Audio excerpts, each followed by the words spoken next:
اور روایتوں میں آتا ہے کہ سورہ جمعہ اور سورہ منافقون رسول اللہ صلی اللہ علیہ وسلم جمعے کی نماز میں پڑھا کرتے تھے. اور جمعہ کا مطلب جمع ہونا، جماعت بنتی ہے، بڑی جمع ہوتے ہیں لوگ، اجتماع ہوتا ہے، تو اس لحاظ سے اس کا نام جمعہ رکھا گیا ہے. انگلش میں اس کو کانگریگیشن بولیں گے آپ. اور جمعے کے دن کو بہترین دن کہا گیا ہے. اعوذ باللہ من الشیطان الرجیم، بسم اللہ الرحمن الرحیم، یعنی اللہ کے نام کے ساتھ جو فائدہ پہنچانے والا ہے، رحم کرنے والا ہے، ترس کھانے والا ہے. یسبح للہ ما فی السماوات و ما فی الارض، جو کچھ آسمانوں میں اور جو کچھ زمین میں ہے وہ اللہ تعالیٰ کی پاکی بیان کرے گا، کرتا ہے، کرے گا. وہ اللہ تعالیٰ کے احکامات کی پابندی کرنے میں مصروف ہے، مصروف رہے گا. پچھلی صورت میں سبحا پاسٹ ٹینس آ گیا، اس میں پریزنٹ ٹینس فعل مضارع ہے، یہ پریزنٹ ٹینس اور فیوچر ٹینس دونوں آ گئے. تو معلوم ہوا کہ آسمانوں اور زمین میں جو کچھ ہے وہ اللہ تعالیٰ کے احکامات کی پابندی کرنے میں مصروف تھی، ہے اور رہے گی. یہ کیسے اللہ تعالیٰ ہیں کہ الملک القدوس العزیز الحکیم، یہ ملک ہیں، بادشاہ ہیں. دیکھیے بات سمجھنے کے، اصل بادشاہ تو یہی ہے. یہ دوسرے جو بادشاہ ہیں ان کو اللہ تعالیٰ نے بادشاہ بنایا ہے، یہ خود سے بادشاہ ہیں. اگر اللہ تعالیٰ کسی کو بادشاہ نہیں بناتے تو کوئی بادشاہ نہیں بنتا تھا. یہ خود سے بادشاہ ہے، قدوس ہیں، پاک ہیں، ہولی ہیں، یعنی ان کی ذات میں سوائے ان کے اور کوئی چیز نہیں ہے. پاکی کی حد ہے بالکل. روح القدوس بھی بات آئی ہے، یعنی ان کا جو کام ہوتا ہے وہی چیز جبرائیل علیہ السلام میں ہوتی ہے، اور کوئی چیز نہیں ہوتی. پاک ہیں، اور پھر عزیز ہیں، اقتدار والے ہیں، پاورفل ہیں، یہ پہلے آ چکا ہے. اور حکیم ہیں، یعنی ان کے پاس وزڈم ہے، وہ دانائی کے بیسس پہ جو ہے فیصلہ کرتے ہیں، اور فیصلے میں ان کے فرمنس ہے، استحکام ہے. اب یہ ایک آیت پہ کافی وقت گزارنا ہے، یہ بڑی زبردست آیت ہے. هو الذی بعث فی الامین رسولا منہم یتلو علیہم آیاتہ ویزکیہم ویعلمہم الکتاب والحکمہ وَإِن كَانُوا مِن قَبْلُ لَفِي ضَلَالٍ مُبِينٍ. وہی ہے یہ جو اللہ کے بارے میں آیا کہ سارے آسمان اور زمین میں ہر چیز اس کی تعریف کرتی ہے، تسبیح کرتی ہے. وہی ہے جس نے امیین میں اپنا رسول کھڑا کیا، بارسا کھڑا کیا. اب یہ امیین کون تھے؟ ایک معنی اس کے کیے گئے ہیں کہ ان پڑھ تھے. ایک معنی یہ کیے گئے کہ جن پہ کوئی کتاب نہیں اتاری گئی تھی. دیکھیے ذرا بہت غور سے سنیے، کیونکہ رسول امی، نبی امی کی بات بھی آ رہی ہے. تو یہ بہت اچھی طریقے سے ذہن میں بیٹھ جانا چاہیے کہ ایک تو بات آئی ہے کہ بھئی جو پڑھے لکھے نہیں تھے، امیین کا. ایک یہ ہے کہ یہودوں کو اور عیسائیوں کے پاس کتاب آئی تھی، توریت آئی تھی اور انجیل آئی تھی، لیکن یہ عربوں کے پاس کوئی کتاب نہیں آئی تھی. رسول اللہ صلی اللہ علیہ وسلم جب آئے کوئی کتاب نہیں تھی جب تک، تو اسی لیے ان کو بغیر کتاب والوں کو یہ یہودی اور نصارہ امیین بولتے تھے. تو انہی میں سے ایک رسول کو کھڑا کیا، یہ بات سمجھنا.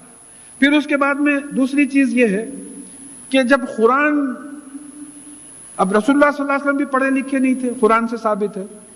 اگر آپ پڑھے لکھے ہوتے تو پھر لوگ جو ہے شبہ کرتے تھے کہ یہ آپ اپنے من سے اپنے سے جو ہے گڑھ لیے ہیں، قرآن بولے بھی ہیں اس کے باوجود. اب یہ الف میم میم اس کا جو مادہ ہے، اسی مادے سے امت بھی ہے، امام بھی ہے. قرآن نازل ہونے سے پہلے آپ امی تھے، قرآن نازل ہونے کے بعد آپ امام ہو گئے. کس کے؟ سارے رسولوں کے امام ہو گئے. شب معراج میں کیا ہوا؟ مسجد اقصی میں جو سارے نبیوں کی جو امامت کروائی گئی آپ سے. تو قرآن نازل ہونے کے بعد آپ سے زیادہ بڑا عالم کوئی پیدا نہ ہوا نہ ہوگا.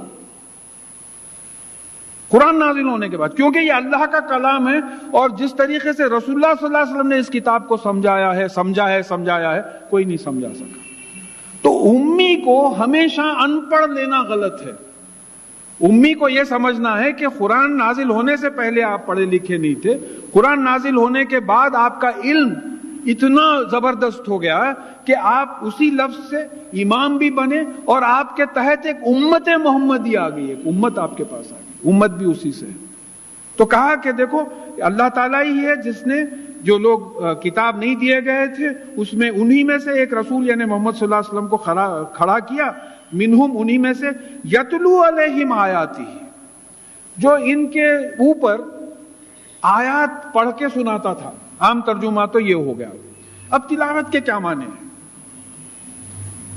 سورہ شمس کی پہلی آیت، دوسری آیت، وَشَمْسِ وَضُحَاهَا وَالْقَمَرِ إِذَا تَلَاهَا، سورج کی قسم اور اس کی روشنی کی قسم، اور چاند کی قسم جب سورج کی روشنی کو ریفلیکٹ کرتا ہے، تے لام واو مادہ ہے اس کا، وَالْقَمَرِ إِذَا تَلَاهَا، تو یہ تلاہا جو لفظ ہے یعنی ریفلیکٹ کرنے کے معنی ہے۔ تو اس سے تے لام واو کے روٹ میں ریفلیکشن چھپا ہوا ہے۔ تو تلاوت قرآن کا مطلب یہ ہوگا کہ قرآن ایسا پڑھنا، ایسا سمجھنا کہ آپ قرآن کو ریفلیکٹ کریں، یہ تلاوت قرآن۔ اب لوگ سمجھیں گے نئے نئے معنی نکال رہے ہیں۔ میں حضرت عائشہ رضی اللہ تعالیٰ عنہ ایک روایت بیان کر دیتا ہوں کہ کوئی صحابی رسول اللہ صلی اللہ علیہ وسلم کے انتقال کے بعد آئے اور انہوں نے پوچھا کہ رسول اللہ صلی اللہ علیہ وسلم کی زندگی کے کچھ حالات بتائیے۔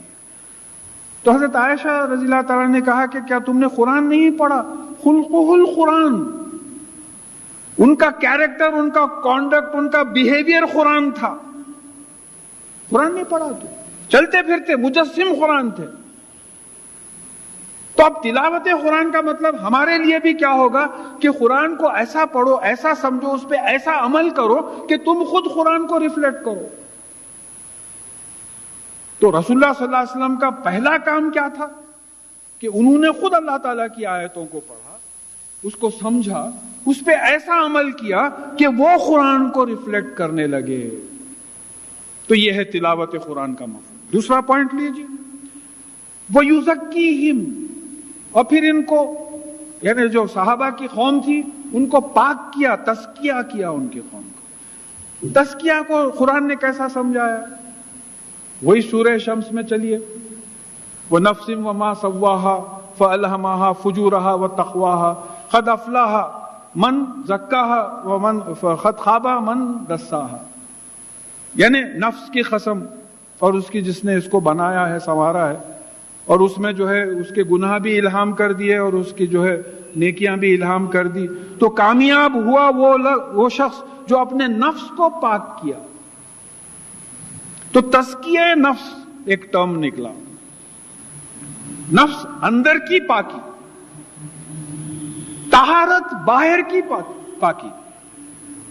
دیکھیے یہاں آپ سمجھ لیجئے کہ سورہ مدثر میں آیا وَثِيَابَكَ فَطَهِّرْ، طہارت، اور اپنے کپڑے صاف رکھیے۔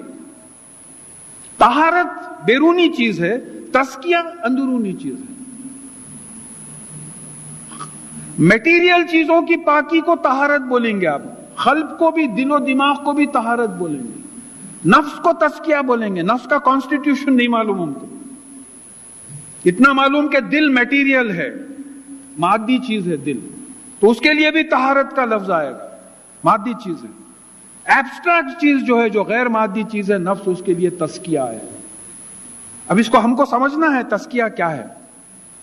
آپ ایک نیا فریج گھر لے کے آئے اور بچے بولے ارے پانی ٹھنڈا کریں گے جلدی، بولے کوئی شیشہ ہے کیا؟ کچھ بھی نہیں خریدے۔ تو بیوی بولے کہ بھئی وہ گیس کا تیل کا شیشہ ہے، بولے، اور بچے گیس کا تیل کا شیشہ لے کے آئے۔ اب تڑپ رہی طبیعت ٹھنڈا پانی پینے، تو آپ کیا کریں گے؟ اور کوئی شیشہ نہیں ہے، رات کے 11 بج گئے، آپ پہلے وہ گیس کا تیل پھینکیں گے، اس کے بعد میں اس کو خوب صابن سے رگڑیں گے، سونگ کے دیکھیں گے کہ گیس کے وہ تیل کی بو تو نہیں آ رہی۔ اب شیشہ پانی بھرنے کے لیے تیار ہو گیا ہے، یہ تزکیہ نفس ہے۔ پہلے غلاظت نکالو اندر سے، اتنی غلاظت بیٹھی ہوئی ہے۔ ہمارے بت تو الگ ہے، فلیٹس ہے، دولت ہے، کلب کی ممبرشپ ہے، یہ پورے شیشے میں بھرے ہوئے ہیں۔ پہلے اس کو نکالو، سونگتے جاؤ وہ بدبو گئی یا نہیں گئی، اس کے بعد میں ایمان بھرو اس میں۔ یہ ہے تزکیہ نفس۔ چلیے اس کے بعد میں کیا ہوا؟ وَيُعَلِّمُهُمُ الْكِتَابِ، کتاب کس کو بولتے ہیں؟ قانون، پرسکرپشن. اور ان کو قانون کا پرسکرپشن دیا، فیٹ کیا ان کو. اقیموا الصلاۃ وآتوا الزکاۃ، خالی فیٹ کیا ابھی کہ زکات دو، نماز پڑھو، زکات دو. یہ قانون ہے، یہ کتاب، یہ پرسکرپشن سکھایا. پھر کیا کیا؟ والحکمہ. اب یہ حکمہ کیا ہے؟ یہ آیتوں میں استحکام آنا، فرمنس آنا، کیسا نماز پڑھنا، کتنی زکات دینا سکھایا. شیشہ صاف کر لیے، پانی اندر بھر لیے، اب اس کو استعمال کرنا سکھایا. فریج میں رکھو، آن کرو، ٹھنڈا ہوگا، گلاس لاؤ، گلاس میں پیو، شیشے کو منہ مت لگاؤ، دوسروں کو انفیکشن ہوگا. یہ سنت ہے. کتاب قانون ہے اللہ تعالیٰ کا. کتاب جو ہے قرآن ہے کتاب یہ کتاب کو سکھایا. اور پھر حکمت کیا ہے؟ اس میں استحکام ہونا، اس میں فرمنس ہونا، اس کتاب کو کس طریقے سے استعمال کرنا وہ سکھایا. تو یہ بھی سورہ احزاب میں بات آئی کہ ازواج مطہرات سے اللہ تعالیٰ نے کہا کہ کتاب اور حکمہ جو تمہارے گھروں میں پڑھا جاتا تو کیا پڑھا جاتا تھا؟ کتاب تو اللہ تعالیٰ کی کتاب تھی. حکمت کیا تھی؟ رسول اللہ صلی اللہ علیہ وسلم کی احادیث، رسول اللہ صلی اللہ علیہ وسلم کی سیرت. تو اب ہم کو معلوم ہوا کہ رسول اللہ تعالیٰ کا ہم پر کرم ہے کہ اللہ تعالیٰ نے کیا کیا کہ جن کے پاس کتاب نہیں تھی، توریت اور انجیل تھی، عربوں کے پاس کتاب نہیں تھی، ان پہ کتاب نازل کرا. پھر رسول اللہ صلی اللہ علیہ وسلم خود اس کو پڑھتے تھے، سمجھتے تھے، اس پہ عمل کر کے ریفلیکٹ کرتے تھے. پھر لوگوں کے جو ہے دلوں کو صاف کرتے تھے، ان کے دلوں کی بے بتوں وغیرہ کی جو شرک کی اور کفر کی اور نفاق کی جو برائی تھی اس کو صاف کر کے اس میں کیا بھرتے تھے؟ اللہ تعالیٰ کا قانون بھرتے تھے، اس میں پانی بھرتے تھے. پھر حکمت کیا تھی؟ وہ پانی کو کس طرح سے استعمال کرنا وہ سکھاتے تھے کہ اس کو فریج میں رکھو، ٹھنڈا کرو، گلاس لاؤ، گلاس میں پیو، منہ لگا کے مت پیو. تو کچھ باتیں کرنے کی سکھائی، کچھ باتیں نہیں کرنے کی سکھائی کہ اگر تم منہ سے پیو گے تو تمہارا انفیکشن کسی اور کو چلے جائے گا، تو ایسا مت کرو، ایسا کرو. یہ حکمہ ہے. اب ان کانوا من قبل لفی ضلال مبین، اور اس سے پہلے تم لوگ کھلی ہوئی گمراہی میں تھے. تو مطلب وہ ہوا کہ یہ قرآن نازل ہونے سے پہلے، رسول اللہ صلی اللہ علیہ وسلم آنے سے پہلے تم کھلی ہوئی گمراہی میں تھے، امیین میں سے تھے. تمہارے پاس کوئی کتاب ہی نہیں تھی بتانے کے لیے. تو پھر امیین کا بھی جو ہے معنی یہاں سیٹل ہو گئے کہ وہ ایسے لوگ جن کے پاس کوئی الہامی کتاب نازل نہیں ہوئی تھی. اس لحاظ سے اگر آپ ہسٹری سروے کریں تو آج سے 1450 برس پہلے کیا خالی عرب میں ان پڑھ لوگ تھے؟ نہیں، پڑھے لکھے لوگ ہیں. انڈیا میں پورے تعلیم یافتہ تھے، P H Ds, M S Cs, D S Cs, M B B S کرے 1400 ایئرز بیک. ایران میں سب پڑھے لکھے تھے. امی تو ہر جگہ تھے، ان پڑھ تو ہر جگہ تھے. تو یہاں یہ بات سمجھانا ہے کہ ایک معنی اس کے یہ آتے کہ جن لوگوں کو کتاب نہیں دی گئی تھی ان کے بارے میں یہ بات آ رہی ہے. وَآخِرِينَ مِنْهُمْ لَمَّا يَلْحَقُوا بِهِمْ، اور اس کے بعد آنے والے ہیں جو تم سے ابھی نہیں ملے. یعنی یہ تمام چیزیں کیا ہوا کہ تلاوت ہوئی، تزکیہ ہوا، تعلیم ہوئی اور استحکام ہوا. یہ تمام یہ 4 چیزیں خالی صحابہ کے لیے نہیں کروائی گئی، اس کے بعد جو آنے والے تھے ان لوگوں کے لیے بھی کروائی گئی. تابعین تھے، تابعین تھے، اس طریقے سے چلتے چلتے ہم لوگ آ گئے، ہم لوگوں کے لیے بھی یہ سب کروایا گیا. تو اب ہمارا فرض یہ ہو گیا کہ ہم یہ تمام 4 چیزوں کو فالو کریں، ورنہ یہ صرف ذرا باہر گرم ہے اندر ٹھنڈا ہے بول کے بیٹھنا کوئی سوال نہیں ہے. بات یہ سمجھنا ہے، درس قرآن، تلاوت قرآن کا مطلب یہ سمجھنا ہے کہ ہم کو قرآن پڑھنا پڑے گا. تقاضا ہو گیا ہے، ایک عزم لے کے، ایک ارادہ لے کے اٹھنا ہے کہ ہم کو قرآن پڑھنا پڑے گا، سمجھنا پڑے گا. ہم کو رسول اللہ صلی اللہ علیہ وسلم کی سیرت، ان کی لائف پڑھنا پڑے گا، سمجھنا پڑے گا. حدیث پڑھنا پڑے گا، سمجھنا پڑے گا. پھر اس پہ ایسے عمل کر، اندر کی غلاظت کو نکالنا پڑے گا. پھر اس پہ ایسے عمل کرنا پڑے گا کہ لوگوں کے لیے ہم نمونہ بن جائیں. تو یہ جو ہے ہمارے قوم کو زندہ رکھنے کا جو ہے، پیدا کرنے کا مقصد بتایا جا رہا ہے. اب اس کے آگے آیا کہ هو العزیز الحکیم، اور وہ ظاہر اقتدار والے ہیں، پاورفل ہیں، حکیم ہیں، یعنی حکمت رکھتے ہیں، دانائی رکھتے ہیں، اسی کے بنیاد پہ فیصلے کرتے ہیں اور اس میں استحکام ہوتا ہے. ذالک فضل اللہ یؤتیہ من یشاء، یہ اللہ تعالیٰ کا فضل ہے، وہ جس کو چاہتا ہے دیتا ہے۔ کیا ہے اللہ تعالیٰ کا فضل؟ یہ تلاوت، یہ تزکیہ، یہ کتاب اور یہ سنت، یہ اللہ تعالیٰ کا فضل ہے۔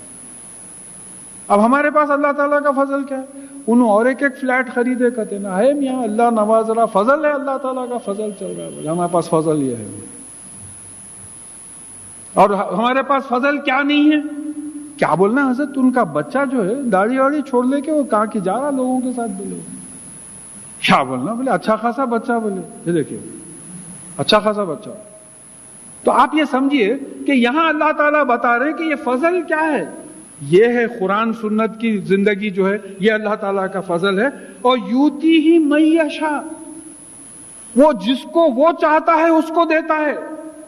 میرا آپ کا کیا کریڈٹ ہے، کیا کریڈٹ ہے؟ اسی لیے کوئی کچھ بات پہ تعریف کرے تو اندر سے برا معلوم ہوتا کہ الحمدللہ، ساری تعریف تو اس کی ہی ہے، جذب کر لے سکتا، سلب کر لے سکتا، بات نکلنے سے روک دے سکتا، دیوانہ بنا دے سکتا، کیا نہیں کر سکتا انسان کے ساتھ۔ تو یہاں یہ بات سمجھنا ہے کہ ہماری خوش قسمتی ہے یہ، ہم ان چنے ہوئے لوگوں میں سے ہیں جن میں محمد رسول اللہ صلی اللہ علیہ وسلم رسول بنا کے بھیجے گئے، جن کو قرآن دیا گیا ہے الٹیمیٹ، فائنلٹی، اس کے بعد کوئی کتاب نہیں آئے گی۔ اس کی حفاظت اس طریقے سے کی گئی ہے کہ آج بھی قرآن کا وہ نسخہ جس پہ عثمان رضی اللہ تعالیٰ عنہ کا خون گرا تھا، وہ نسخہ جو ہے میوزیمز میں پریزروڈ ہے۔ آج بھی جا کے کوئی دیکھ لے سکتے ہیں کہ ایک حرف میں جو ہے ادھر ادھر چینج نہیں ہوا ہے، ایسی کتاب دی ہے کہ پوری سنت ہمارے سامنے ہے۔ واللہ ذو الفضل العظیم، اور بے شک اللہ تعالیٰ بڑے فضل کا مالک ہے، پوزیسر آف گریٹ گریس۔ مثل الذین، یہ بڑی صاحب یہ آیت اللہ دیتی ہے، مثل الذین حملوا التوراۃ ثم لم يحملوها كمثل الحمار يحمل الاسفار، یعنی وہ لوگوں کی مثال جن پہ تورات کا بوجھ ڈالا گیا تھا۔ تورات کا بوجھ کیا ڈالا گیا تھا؟ جیسا ہم پہ قرآن کا بوجھ ڈالا گیا ہے کہ قرآن پڑھنا، سمجھنا، امپلیمنٹ کرنا۔ ان لوگوں کی مثال جن پہ تورات کا بوجھ ڈالا گیا تھا اور وہ یہ بوجھ نہیں اٹھائے، ان کی مثال گدھے کی سی ہے جس پہ کتابیں لادی گئی ہیں۔ یہ ان کی کیا مثال ہے سر؟ یہ تو ہماری مثال ہے نا، برا مت مانیے، یہ ہماری مثال ہے۔ یہ یہودیوں کو کتاب دی گئی تھی، توریت دی گئی تھی کہ تم اس کو امپلیمنٹ کرو، اس کو نافذ کرو۔ تو وہ تو گدھوں کی طرح تھے، خالی کتاب، جیسا گدھا کتاب لے کے پھرتا اس کو کتاب کی حقیقت ہی نہیں معلوم، بلکہ کتاب کو کھا بھی جاتا کیونکہ گدھے کاغذ بھی کھاتے۔ تو یہ یہودیوں کی، دیکھیں پھر یہی بات ہوئی کہ درس قرآن کا مطلب کیا ہے کہ ان آیتوں کو اپنے پہ اپلائی کر کے دیکھنا کہ کہیں خدا نہ خواستہ ہماری یہ کیفیت تو نہیں ہے۔ شیطان ہٹا دیتا، بولتا وہ یہودیوں کے بارے میں ہے، بھئی وہ آپ کدھر ادھر انٹرپریٹ کر رہے ہیں لا کے، وہ یہودیوں کے بارے میں ہے۔ ارے ہمارا بھی تو وہی حشر ہے نا بھئی، یہودیوں پہ کتابیں لا دے گئے تھے، توریت ہر ایک یہودی پہ لا دی گئی تھی۔ اس کا مطلب یہ ہے کہ ان پہ وہ بوجھ دیا گیا تھا، یہ ریسپانسبلٹی تھی کہ وہ توریت امپلیمنٹ کریں، تو وہ خالی کتاب اٹھا کے پھرتے رہے۔ جیسا ہمارے پاس لوگ ہنس دیتے، بولے تو بھئی بچی کی شادی طے ہوئی، اچھا کب ہے؟ بولے تو نہیں فلانی تاریخ کو ہے۔ شاپنگ بھی شروع ہو گئی، قرآن سے شروع کرے، ماشاءاللہ ماشاءاللہ، قرآن سے شروع کرے۔ پھر اس کے بعد میں ان کی پوتری نواسی بول رہی یہ دادی جان کی قرآن ہے، یہ ان کے شادی میں دیے، سو وہی زمانے کا کپڑا ہے، دیکھو اب تک دیمک نہیں لگی۔ کیا کپڑا بنتا تھا وہی وہ زمانے میں، یہ قرآن کی اہمیت ہے ہمارے پاس۔ تو یہ جو یہودیوں کی مثال دی جا رہی ہے کہ ان پہ جیسا توریت کی ذمہ داری دی گئی تھی، ہم پہ قرآن کی ذمہ داری دی گئی ہے۔ وہ توریت کی ذمہ داری قبول نہیں کرے، گدھوں کی طرح کتابیں اٹھاتے پھرتے رہے خالی، اسی طریقے سے ہم جو ہے قرآن کو امپلیمنٹ نہیں کر کے بہو ہوگی بات۔ جیسا رسول اللہ صلی اللہ علیہ وسلم نے کہا کہ تم ہر چیز جو یہودی کرو گے تم کرو گے، تو ان کے 72 فرقے ہیں تو تمہارے 73 ہوں گے۔ اگر ان میں سے کسی نے اپنی ماں سے زنا کیا ہوگا تو تم میں بھی کوئی اپنی ماں سے زنا کیا ہوگا۔ کل نیوز میں بولا ایک صدیقی صاحب اپنی بیٹی سے جو ہے بیٹی سے زنا ہوا، اس طریقے کی بات ہے۔ تو یہ کیوں ہو رہا ہے؟ یہ تمام چیزیں کیوں ہو رہی؟ میں اس لیے بول کیوں رہا ہوں؟ اس لیے بول رہا ہوں کہ یہ تو میڈیا پھیلا دیتا ہے ان چیزوں میں. ہم جو اپنے آپ کو نیک بول رہے ہیں، ہم نیک نہیں ہیں، اسی لیے تو ہم اچھے موقع دے نہیں رہے ہیں لوگوں کو. اگر ہم اچھے موقع دیں تو پھر اچھی چیز جو ہے نیوز میں آئے، بات پھیلے. تو یہ ان کی مثال ایسی دی گئی. بئس مثل القوم الذین کذبوا بآیات اللہ، وہ قوم جو اللہ تعالیٰ کی آیات کو جھٹلاتی ہیں، ان کی بڑی بری مثال ہے. اللہ تعالیٰ کی آیات کو جھٹلانے کا کیا مطلب ہے؟ کہ اللہ تعالیٰ کے احکامات پہ عمل نہیں کرنا. وعد الذین آمنوا وعملوا الصالحات والذین کفروا وکذبوا بآیاتنا. ایمان کے اپوزٹ کفر ہے اور عمل صالحات کا اپوزٹ کذب ہے. یعنی اللہ کی کتاب پہ عمل نہیں کرنا، اللہ کی کتاب کو جھٹلانا ہے. آپ بول رہے ہیں بہت بڑی کتاب ہے، مگر آپ عمل ہی نہیں کر رہے، تو بول رہے ہیں کہ یہ ان کی بڑی بری مثال ہے. اللہ واللہ لا یہدی القوم الظالمین. اور ایسے ظلم کرنے والے نا انصاف قوم کو جو ہے اللہ تعالیٰ راستہ نہیں دکھاتا، ہدایت نہیں دیتا. قل یا ایھا الذین ھادوا ان زعمتم انکم اولیاء للہ من دون الناس فتمنوا الموت ان کنتم صادقین. اور ان سے کہیے کہ اے وہ لوگ جو یہودی ہو، اگر تم کو دعویٰ ہے، اگر تمہارا کلیم ہے کہ سارے انسانوں کو چھوڑ کر تم اللہ تعالیٰ کے دوست ہو، تو پھر موت کی تمنا کرو. اگر تم اس دوستی کے دعوے میں سچے ہو، موت کی تمنا کرو. پھر اللہ تعالیٰ خود جواب دے رہے ہیں وَلَا يَتَمَنَّوْنَهُ أَبَدًا بِمَا قَدَّمَتْ أَيْدِيهِمْ. اور یہ کبھی بھی موت کی تمنا نہیں کریں گے جو اپنے ہاتھوں سے جو آگے بھیجے ہیں، یعنی جو گناہ ان لوگوں نے آگے بھیجا ہے، اس کی وجہ سے کبھی موت کی تمنا نہیں کریں گے، موت سے ڈریں گے. دیکھیں جو مومن ہوتا ہے وہ تو اللہ تعالیٰ سے ملنے کے لیے تڑپتا ہے، اس کو امید رہتی ہے کہ اللہ تعالیٰ معاف کر دیں گے. جو جانتا ہے کہ وہ اللہ تعالیٰ کی کتاب اور اس کے رسول کے خلاف جا رہا ہے تو اس کی تو کیفیت الگ ہی ہو جاتی ہے. وہ تو ڈرتا ہے کہ وہاں تو جاؤں گا میں پٹوں گا. تو پھر یہ ہم اس پہ بھی اپنے پہ لگا کے دیکھیں کہ جیسا مجھے ایک ایسی ایکسپیرینس ہوا تھا، کئی وقت ہاسپٹلائز ہوا. ایک وقت ہاسپٹلائز ہو رہا تھا اور ایسا معلوم ہو رہا تھا کہ وہ پہنچتے یا نہیں پہنچتے. تو راستے میں یہی خیال آیا کہ یا اللہ کیا لے کے جا رہے ہیں، کیا لے کے جا رہے ہیں. بار بار یہی خیال آ رہا تھا. چھوڑو ایسی کی تیسی، جیں گے مریں گے جو بھی ہوگا وہ ڈاکٹروں کی ذمہ داری، اپنے کو کیا کرنے کا ہے، ہم تو دعا کر سکتے. تو جن لوگوں کو اس قسم کا ایکسپیرینس ہوا ہے، اور اگر نہیں ہوا ہے تو وہ بیٹھ کے ایکسپیرینس کریں کہ اب اگر روح قبض ہو جائے تو آپ کیا لے کے جائیں گے اللہ تعالیٰ کے پاس؟ کیا بولیں گے آپ کے لیے میں یہ کرا، میں یہ کرا، کیا کرا میں تیرے لیے یہ کرا، تو کیا کرا؟ تو یہ بات ہمارے ذہن میں ہمیشہ آتی رہے. واللہ علیم بالظالمین. اور بے شک اللہ تعالیٰ ناانصافی کرنے والوں کا علم رکھتا ہے. قل ان الموت الذی تفرون منه فانه ملاقیکم ثم تردون الى عالم الغیب والشہادۃ فینبئکم بما کنتم تعملون.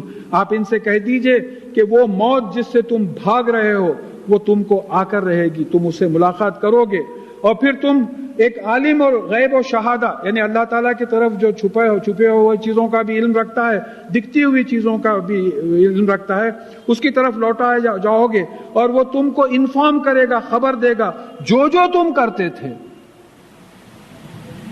یہ میکینزم کیا ہے اللہ تعالیٰ کا؟ قرآن حدیث سے بات ثابت ہے کہ بھی ہمارے فرشتے ہیں، ہمارے اعمال کو ریکارڈ کر رہے ہیں. یہ نیکیوں کو ریکارڈ کر رہا ہے، بدیوں کو ریکارڈ کر رہا ہے. یہ تو بیچارہ اوور ٹائم کرتا ہوئے گا، یہ سوتے رہتا ہوئے گا. اللہ تعالیٰ کو ہمارا علم ہے، لوگوں کی گواہی ہے. ایک عجیب چیز اللہ تعالیٰ دماغ میں لگا دی ہے، یادداشت، میموری لگی ہوئی ہے، میموری چپ. جو کمپیوٹر سے واقف ہیں، اگر قیامت کے دن اللہ تعالیٰ ہماری میموری چپ ان کے کوئی کمپیوٹر پہ چلا کے بتا دے، دیکھ لو میاں کیا کیا کر رہے تھے تم. بھائی آج شادیوں کے ویڈیو کیسٹ ہے، 15 20 برس کے بعد نکال کے دیکھتے، ارے وہ پھپھی جان مر گئے، خالہ جان مر گئے، ارے کوئی بھی نہیں، خالی مردوں کا کیسٹ ہے. تو یہ حالت ہو جائے. تو یہ آیات ہیں، اللہ تعالیٰ کی نشانیاں ہیں تمہاری پوری زندگی کا کیسٹ تم کو دکھا دیا، انفارم کر دیا جاؤ گے کہ تم کیا کیا کرتے تھے. کیسا تم بولو گے کہ یہ میں نہیں ہوں؟ آپ کے نواسے پوترے وہ یہ سب کیا نانا جان تو ہنگامے کے رنگین آدمی تھے اپنے زمانے میں، کیا تھے وہ؟ تو یہ قیامت کی بدنامی سے، قیامت کی جو ہے ذلت سے جو ہے بچنا ہے. تو ہر چیز اللہ تعالیٰ وہاں انفارم کر دیں گے. یا ایھا الذین، یہ جو ہے جمعہ کے بارے میں آخری آیات آ رہی ہیں کہ یا ایھا الذین آمنوا اذا نودی للصلاۃ من یوم الجمعۃ فسعوا الی ذکر اللہ وذروا البیع. اے وہ لوگوں جو ایمان لائے ہو، جب جمعہ کے دن نماز کا اعلان کیا جائے، جب نماز کے لیے بلایا جائے تو اذان دی جائے تو تم اللہ کے ذکر کی طرف دوڑو اور تمام کاروبار چھوڑ دو. دیکھیے نماز کو ذکر کہا گیا ہے. ذکر کیا ہے؟ اللہ کا ذکر کیا ہے؟ اللہ کو ذہن میں رکھنا. ہم نماز میں بھی اللہ کو ذہن میں نہیں رکھ سکتے. اپنی نمازوں کو انالائز کر کے دیکھیں. میں میرے اپنے بارے میں بول رہا ہوں. یہاں سے وہاں جانا ہے، وہاں سے یہاں جانا، اللہ اکبر اللہ اکبر. پھر تھوڑا سجدے میں سوچ لیے کیا لمبا سجدہ رکوع کر رہے ہیں بھائی وہ ہے، پھر چلو اٹھے، پھر سوچے. تو یعنی ذکر اللہ کا مطلب کیا ہے؟ ذکر کا مطلب کیا ہے؟ کسی کو ذہن پہ رکھنا. کل آپ کا ذکر چل رہا تھا، یعنی کل ہم لوگوں کے ذہن پہ آپ تھے. اللہ کا ذکر کا مطلب کیا ہے؟ کہ اللہ کو ذہن میں رکھنا. نماز کو جب اللہ کا ذکر کہا گیا ہے تو نماز میں اللہ کو ذہن پہ رکھنا. اللہ اکبر بولتے چلا ادھر سے، دھوپ میں اسکوٹر کھڑی ہوئی ہے، سیٹ گرم ہو گئی ہوئیں گی، کچھ تو بیکار خیالات آتے. کوئی مرید کوئی مرشد کے پاس گئے تھے، بولتے صاحب میں کنجیاں کہاں کی رکھ کے بھول گیا، کوئی نماز بتائیے آپ، ایسا کچھ یا وظیفہ مل جانا بہت ضروری ہے. تو انہوں بولے جاؤ خیر میں دیکھ لیتا ہوں، تم جا کے 2 رکعت نماز پڑھو. اللہ اکبر بولتے یاد آیا توشک کے نیچے تھا. ہمیشہ جو ہے تکیے کے نیچے رکھتا تھا، اس دن توشک کے نیچے رکھ دیا. تو وہ جا کے بزرگ کو بولے کہ آپ کیا نماز بتائے بھائی مجھے، فوراً یاد آئے گا. تو بولے یاد نہیں آیا، نماز میں 900 خیالات آتے، اس واسطے بولا پڑھ لو. تو ذکر اللہ کا مطلب کیا ہوا؟ کہ اللہ کو اب اللہ کو ذہن میں رکھنے کے لیے ایک طریقہ یہ ہے کہ معنی آپ کو یاد ہونا نماز کی. ایک طریقہ یہ ہوتا کہ معنی یاد ہونا. اب ایک صاحب آ کے فرینچ میں بکوا کر رہے ہیں میرے ساتھ، جاؤ کچھ باتیں بول رہے ہیں. اب میں سمجھ ہی نہیں رہا ہوں تو میں بولوں اچھا انہوں بھی آ رہے ہیں، انہوں بھی ہاں بولو آپ بولو. اب کیونکہ میرے کو سمجھ میں ہی نہیں آ رہا تو آپ امام صاحب بولے تو میرے کو کیا کرنے کا ہے، نہیں بولے تو کیا کرنے کا ہے. تو اللہ کو ذہن پہ رکھنا نماز میں، اس کی ایک ترکیب یہ ہے کہ نماز میں جو چیزیں پڑھی جاتی ہیں ان کو یاد رکھو. اور پھر کہا کہ اب اللہ کو جب ذہن پہ رکھنا ہے تو ذہن سے تمام چیزیں نکال دو. وذروا البیع،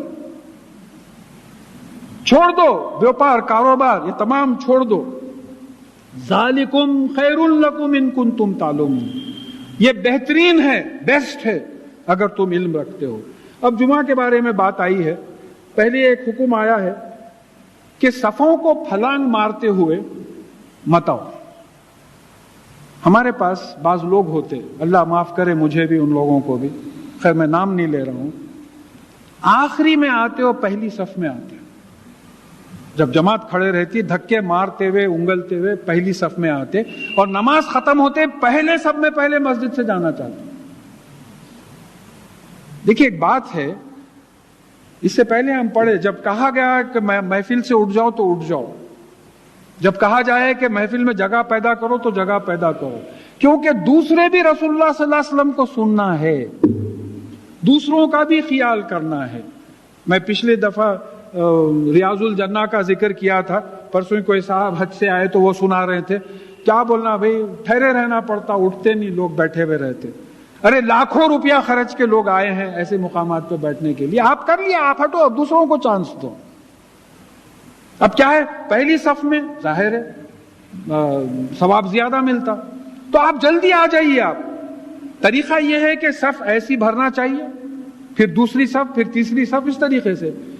کوئی ادھر آتے ہی وہاں بیٹھ جاتا ہوں، تو ثواب اگر کمانا ہے تو پہلے آج دو. تو یہاں یہ ممانعت آئی ہے کہ صفوں کو انگلتے ہوئے نہیں جانا. پھر جمعہ کی برکت کے بارے میں کہا گیا ہے کہ اسی دن آدم علیہ السلام کی پیدائش ہوئی، اسی دن وہ جنت میں ڈالے گئے، اسی دن جنت سے نکالے گئے، اسی دن ان کا انتقال ہوا، اور قیامت جمعہ ہی کو قائم ہوگی۔ اور جمعہ کے دن ایک گھڑی ہوتی ہے جب اللہ تعالیٰ بندے کی دعا قبول کرتا ہے۔ اب وہ کافی اختلاف ہے اس میں کہ کون سی گھڑی ہوتی ہے، لہٰذا کوشش یہی کرنا ہے کہ سارا دن جو ہے دعائیں کرتے رہنا۔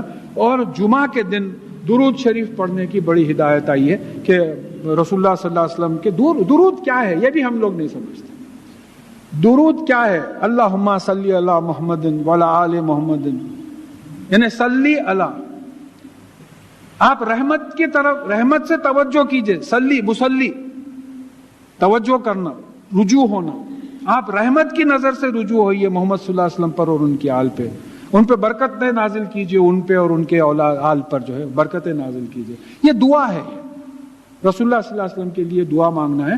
اور یہ درود اس سے ثابت ہے کہ نماز کے ارکان میں درود شریف ہے، درود ابراہیم۔ اور پھر رسول اللہ صلی اللہ علیہ وسلم سے جب پوچھا گیا کہ کون سا درود بہترین ہے تو آپ نے درود ابراہیم کہا جو ہم لوگ نماز میں پڑھتے ہیں، اس درود کے بارے میں کہا گیا۔ وہ کم از کم یہ صلی اللہ علیہ وسلم نام جب آ جائے کہے۔ تو پھر کہا کہ فَإِذَا قُضِيَتِ الصَّلَاةُ فَانتَشِرُوا فِي الْأَرْضِ وَابْتَغُوا مِنْ فَضْلِ اللَّهِ وَاذْكُرُوا اللَّهَ كَثِيرًا لَعَلَّكُمْ تُفْلِحُونَ۔ اور جب نماز ختم ہو جائے تو پھر زمین میں پھیل جاؤ اور پھر اللہ تعالیٰ کا فضل تلاش کرو۔ لیکن یہاں دنیاوی سامان کو بھی فضل کہا گیا، جیسا میں بولا کہ بھئی فضل یہ بھی ہے کہ قرآن کی تلاوت ہونا، عمل ہونا قرآن اور حدیث پہ، یہ بھی فضل ہے۔ یہاں اس کو بھی فضل کہا گیا، پھر اللہ تعالیٰ کا فضل تلاش کرو۔ اب یہ جو کچھ اللہ تعالیٰ یرزق من یشاء بغیر حساب، وہی رزق دیتے ہیں، وہی حیات دیتے ہیں، وہی علم دیتے ہیں، وہی ہدایت دیتے ہیں، ہر چیز وہی دیتے ہیں۔ تو اب نماز ہونے کے بعد پھیل جاؤ زمین میں اور اپنے کاروبار میں لگ جاؤ، مگر وَاذْكُرُوا اللَّهَ كَثِيرًا، اللہ کا ذکر کثرت سے کرو، اللہ کو کثرت سے اپنے دماغ پہ رکھو۔ ایسا نہیں کہ مسجد میں ہی اللہ تعالیٰ دماغ پہ تھے، مسجد سے نکلتے اللہ تعالیٰ بھی دماغ سے نکل گئے، ایسا نہیں ہونا۔ دیکھیے بہت بڑا حکم مل رہا ہے کہ اللہ تعالیٰ کو نماز میں بھی ذہن پہ رکھو، نماز کے بعد بھی ذہن پہ رکھو، اپنا کاروبار کرتے وقت بھی ذہن پہ رکھو، تولتے وقت بھی دیکھو، کسی کے خلاف لکھتے وقت بھی دیکھو، کسی سے بات کرتے وقت بھی ذہن پہ رکھو۔ تو ہوگا کیا کہ ناانصافی کی بات، ناانصافی کا عمل آپ سے نہیں نکلے گا، کیونکہ ذہن پہ اللہ تعالیٰ ہے۔ یہ جو ہے یہ کرو، حکم ہے لعلکم تفلحون، تاکہ تم فلاح پاؤ، تاکہ تم کامیاب ہو۔ وَإِذَا رَأَوْا تِجَارَةً أَوْ لَهْوًا انفضوا إِلَيْهَا وَتَرَكُوكَ قَائِمًا، اور جب یہ کوئی تجارت کا سامان دیکھتے ہیں یا کوئی کھیل تماشا دیکھتے ہیں تو وہ آپ کو اکیلا کھڑے چھوڑے چلے جاتے ہیں۔ یہ ایک وقت اس کا شان نزول ہے کہ کوئی شام سے جو کوئی قافلہ آیا تھا، غلہ لے کر آیا تھا۔ اس زمانے میں مدینہ منورہ میں غلے کی بڑی قلت تھی، اور یہ آ کے ڈھول وغیرہ بجانے لگے۔ تو رسول اللہ صلی اللہ علیہ وسلم اس وقت جمعہ کا خطبہ دے رہے تھے، تو دو چیزیں معلوم ہوئی کہ ایک تو آپ کھڑے رہ کے قائم کھڑے رہ کے خطبہ دے رہے تھے، خطبہ کھڑے رہ کے دینا چاہیے، ایک بات قرآن سے ثابت ہو گئی۔ دوسری چیز یہ کہ خطبہ سننا چاہیے، کیونکہ یہ خطبہ چھوڑ کے جب چلے گئے تو اس پہ وعید آئی۔ خطبہ سننا چاہیے۔ دیکھیے ظہر کے 4 رکعت، جمعہ کے 2 رکعت ہو گئے، تو 2 رکعت جو بیچ میں جو بچے ہیں آپ کے، انشاءاللہ وہ خطبے میں وہ ثواب آپ کو مل جائے گا۔ اور بعض روایات میں آیا ہے کہ جمعہ کے دن جب مسلمان مسجد میں آتے رہتے ہیں تو فرشتے ان کے رجسٹر لے کے بیٹھے رہتے ہیں، کون کون آئے کیا ہے، جیسے ہی خطبہ شروع ہوتا وہ رجسٹر بند کر دیتے۔ تو یہاں ایک اشارہ یہ ملتا کہ جمعے کا خطبہ سنو۔ جمعے کا خطبہ کیوں سنو؟ کہ وہ کرنٹ افیئرز پہ تقریر ہوتی تھی رسول اللہ صلی اللہ علیہ وسلم کی۔ اب جو خطبہ ہوتا تو اللہ معاف کرے، وہ پڑھنے والے بھی بیچارے بعض جگہ پہ سمجھتے کہ نہیں سمجھتے۔ ایک ٹیپ ریکارڈر ہے، ایک طوطے کو رٹا دیے ویسا ہے۔ یہ ہماری قوم کی حالت ہے، پڑھنے والا نہیں سمجھ رہا، سننے والا نہیں سمجھ رہا۔ دیکھیے بعض سعودی عرب کے مساجد میں جو خطبے ہوتے، ظاہر ہے وہاں امام بھی ہے، اس کی مادری زبان عربی، اور سننے والوں کی بھی مادری زبان عربی۔ اب ان لوگ دعائیں کر رہے ہیں، رو رہے ہیں عرب، ہم ہالوں کے ایسا دیکھ رہے ہیں، لوگوں کئی کو رو رہے ہیں، کیونکہ ہم کو سمجھ میں ہی نہیں آ رہا. رو رہے ہیں آنکھ، عرب جو ہے رو رہا ہے، آنکھوں میں سے پانی چلے جا رہا ہے، چلے جا رہا ہے، ہم کو سمجھ میں نہیں آ رہا. تو یہ خطبہ سننا ہے کرنٹ افیئرز پہ. اگر جمعے کا خطبہ ہم سمجھنے لگے تو پھر ان اجتماعوں کی ضرورت ختم ہو جاتی، ہفتے واری اجتماع اور یہ اجتماعوں کی ضرورت ختم ہو جاتی، کیونکہ جمعہ کے دن یہ پورا کور ہو جاتا اگر آپ عربی سمجھنے لگے. تو ایک ترکیب اس کی یہ ہے کہ بھئی مساجد میں جو خطبہ پڑھا جانے والا ہے اس کا ترجمہ کر دیں، یا اس تسلسل سے جو ہے کہ 10-15 منٹ ہر جمعہ میں کوئی قرآن کی آیات وغیرہ لے لیں. تو پھر کہا کہ قل ما عند اللہ خیر من اللہ من التجارہ، ان سے کہہ دو کہ اللہ تعالیٰ کے پاس جو ہے وہ کھیل کود اور تجارت سے بہت بہتر ہے. اللہ تعالیٰ کے پاس جو اجر ہے. لہو کس کو بولیں گے؟ اب یہاں بات سمجھ میں آتی کہ ایسی چیز جو اللہ کو ذہن سے نکال دے. لہو ایسی چیز جو اللہ کو ذہن سے نکال دے. میں بار بار مثال دیتا ہوں. میں ایک صاحب جمعہ میں نہیں دکھے، آپ جمعہ کہیں اور پڑھے کیا؟ سیدھے سادھے آدمی بولے نہیں بھائی، وہ اصل میں میچ بڑا انٹرسٹنگ ہو گیا تھا، آخری وکٹ 8 رن اور 1 اوور تھا، وہ ہوئے تک سمجھ گیا میں نماز ختم ہو گئی میری. ایسا سسپینس ہے، وہ تو شیطان تو ڈال دیتا سسپینس ایسا. تب سوال یہ ہو رہا ہے کہ آپ کس کو پریفر کریں؟ آپ 2 پیسے کا وہ بخل کسی کے ایک لکڑی کا ٹکڑا، چمڑے کا گولا، اس میں ساری دنیا دیوانی ہو رہی ہے. میں بھی دیوانہ ہوں، کھل چکا ہوں. تو بات یہ سمجھنا ہے کہ پریفرنس کی جب بات آتی ہے تو لہو کس کو بولیں گے آپ؟ ایسی ایکٹیویٹی جو اللہ تعالیٰ کو ذہن سے ہٹا دے. دوسری چیز تو ہر وہ چیز جو اللہ تعالیٰ کو ذہن سے ہٹاتی ہے منع ہے. مومن جو ہوتا ہے ہمیشہ اللہ تعالیٰ اس پہ ذہن پہ ہو. لہذا ذکر کرتے ہوئے اگر آنکھ لگ جائے تو صبح تک ذکر کرنے کا اجر ملتا ہے، ویٹنگ چارجز. آپ آٹو ڈالے، آٹو میں بیٹھے، میٹر ڈال دیا انہیں، ایمان آتے میٹر پڑ گیا. اب آپ ٹھہرا دیے، آٹو ٹھہرا ہوا ہے، کچھ بھی نہیں کر رہا، مگر ویٹنگ چارجز لگ رہے ہیں. تو آپ ذکر کرتے ہوئے اگر آپ کی آنکھ لگ جائے، اللہ تعالیٰ کو ذہن پہ رکھتے ہوئے اگر آپ کی آنکھ لگ جائے تو پھر رات بھر اللہ تعالیٰ کے ذکر کا آپ کو جو ہے ثواب اجر مل رہا ہے. تو لہو وہ چیز ہے جو اللہ تعالیٰ کو ذہن سے نکال دیتی ہے. تو یہ تجارت سے اور اس طریقے کی ایکٹیویٹی سے بہتر ہے جو اللہ تعالیٰ کے پاس ہے. واللہ خیر الرازقین، اور رزق دینے والوں میں بہترین اللہ تعالیٰ ہے. رزق بھی کون دینے والے ہیں؟ جن کو اللہ تعالیٰ نے رزق دیا ہے. تو بہترین رزاق جو ہے اللہ تعالیٰ ہے. یہ تمام کیا تماشوں میں اس میں غلے کی کمی ہے بول کے گئے نا، تم وہی دعا مانگ لیتے. تو دیکھیے ایک صحابی کا واقعہ یاد آ گیا. وہ گھر آئے اور اپنی بیوی سے انہوں نے پوچھا کہ گھر میں کچھ کھانے کو ہے؟ تو کہا کہ نہیں. تو آپ نکل گئے کچھ تلاش میں. اتنے میں وہ بیوی 2 رکعت نماز حاجت پڑھی اور دیکھا کہ کمرے میں چکی چلنے لگی اور اس سے آٹا نکلنے لگا. نہیں، یہ صحابی جو ہے نماز حاجت پڑھے اور ایسا معاملہ ہوا اور چکی سے آٹا نکلنے لگا. تو آپ نے پھر 2 رکعت نماز حاجت پڑھی اس کے روکنے کے لیے اور گئے اور رسول اللہ صلی اللہ علیہ وسلم سے کہا کہ آج عجیب سا واقعہ ہوا کہ میں 2 رکعت نماز حاجت پڑھا، اللہ سے مانگا، خیر الرازقین، اللہ سے مانگا تو چکی خود بخود چلنے لگی اور اس سے آٹا نکلنے لگا. کمرہ بھر گیا، میں پریشان ہو کے اور 2 رکعت پڑھ لیا روکنے کے لیے. تو رسول اللہ صلی اللہ علیہ وسلم نے کہا کہ اچھا کیا تو نے روکنے کی دعا کی. اگر تو دعا نہیں کرتا روکنے کی تو یہ تو قیامت تک چلتے رہتی چکی. کس سے مانگا تھا تو؟ اس کے پاس کس چیز کی کمی ہے؟ کن فیکن. تو یہاں یہ رکھنا ہے کہ واللہ خیر الرازقین. یہ تم رزق کے پیچھے، غلے کے پیچھے بھاگے، تم اللہ سے مانگتے تو وہ ڈائریکٹ تم کو دے دیتا تھا. کبھی آزما کے دیکھو یہ بات ہے. دیکھیے ان کے ایمان اور عمل کی بات ہے، ہماری تو ویسی کیفیت بھی نہیں ہے، مگر پھر بھی ہم کو بھی ویسے رزق دیتا ہے.